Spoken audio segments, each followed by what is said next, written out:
Hello, History 1 students. This is Mrs. Politsky, and I have notes for Chapter 13, Section 2, Urbanization. Number 1, what was the number of United States cities in 1840? Well, there were only 131 cities. But by 1900, that number had grown to over 1,700 cities. So, in the course of 60 years, our nation had expanded. Number 2, what did most of the immigrants in the late 1800s lack? And many of them lacked money and education. Number 3, what did cities have to offer that rural areas did not? Well, cities, for the most part, had higher paying wages for jobs. They had electrical lights or bright lights, running water, modern plumbing, so you could use a toilet inside opposed to an outhouse, and certain attractions like museums and libraries and theaters, hence drawing people to them that are looking for something a little different to do. Number 4, what gave city landowners the incentive to grow upward rather than outward? And part of that had to do with the price of property. Land prices were rising, and so spreading out kind of horizontally was kind of out of the question, and building upwards certainly was appealing. Who contributed to the design of skyscrapers? And that would be a man named Louis Sullivan. What you see below here is a picture of the Flatiron Building, one of the first skyscrapers in New York City.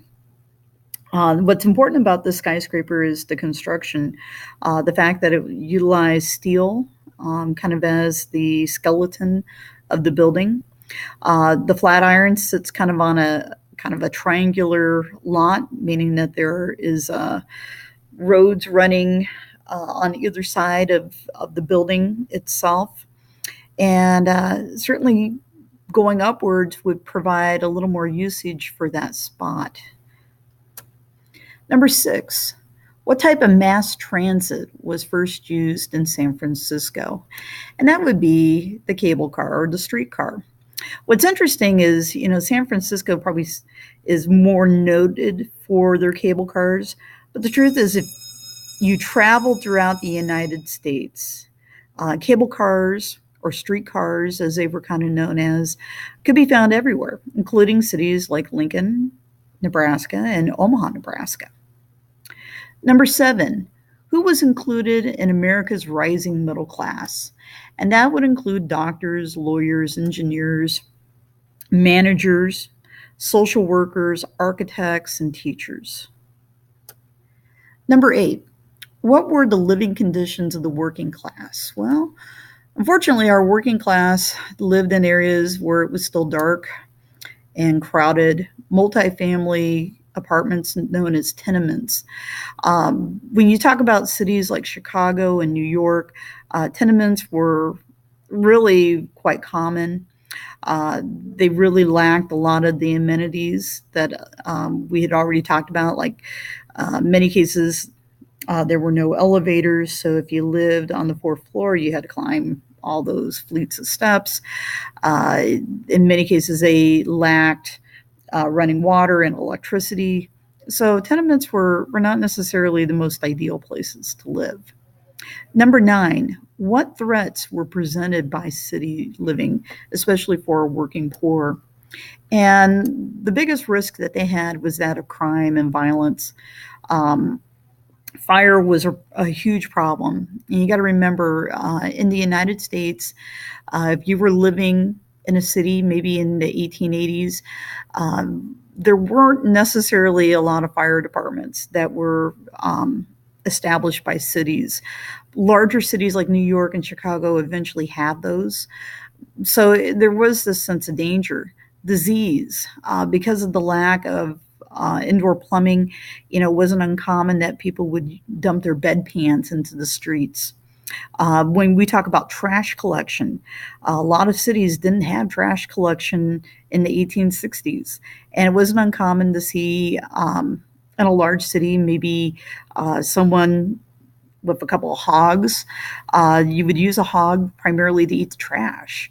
And that was kind of like your garbage disposal. But at the same time, if you have livestock in a city, you're always going to have livestock waste. Pollution. When you talk about sanitation, meaning like someone picking up your trash, that doesn't happen until late. We get closer to the 1890s, 1900. That's when you're going to start seeing trash collection as part of any major cities. But before that period of time, that meant that trash would sit around, and that would usually draw vermin, rats primarily. So it wasn't necessarily the safest place to be. I want to draw your attention to the photo that's at the bottom left. Looks like a nice group of young lads, but truth is, young kids would run rampant as street gangs. And it wouldn't be uncommon that a little group of these lads could beat the tar out of you. So, number 10, what happened to the murder rate between 1880 and 1900? The murder rate jumped from about 20 murders per million people to more than 100 million or 100 murders per million people. That's a significant increase by all means. Kind of getting into the numbers that maybe we are more familiar with, maybe in the modern days, and even exceeding that.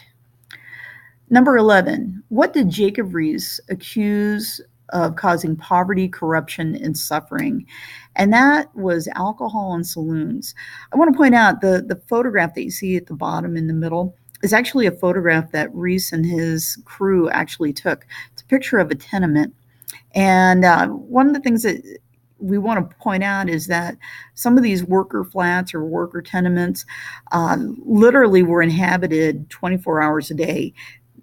3 shifts of people would come in and sleep and then leave during the course of 24 hours. And that meant that it could be very, very dangerous. Number 12, what was a political machine? Political machine was kind of start off as an informal political group, but eventually they start providing services in exchange for votes. And in larger cities, political machines become kind of the way that things get done. The Democrats had political machines. You could even talk about Republicans having political machines. So needless to say, that was the common entity at that period of time. Number 13, what was an example of outright fraud among the party bosses, meaning the leaders of these political machines? And some of that was that party bosses would accept bribes from contractors, meaning that if, let's say, a building contractor paid a government official, the government official would make sure that the contractor would have certain jobs. Supposedly, the contractor shouldn't be paying a bribe to get a contract. There should be fair competition among all those people who would bribe, or not bribe, but apply for a contract. So needless to say, that was obviously a huge problem. Number 14, what organization was headed by William Boss Tweed, who notoriously was probably one of the most famous party bosses, head of a political machine in the United States? And Boss Tweed ran what was called Tammany Hall, which was in New York City. It was a Democratic political machine. And what you see here is a couple of political cartoons done by Thomas Nast. Thomas Nast was very critical of Tammany Hall and some of its doings. Number 15, what were two benefits of the political machines according to their defenders?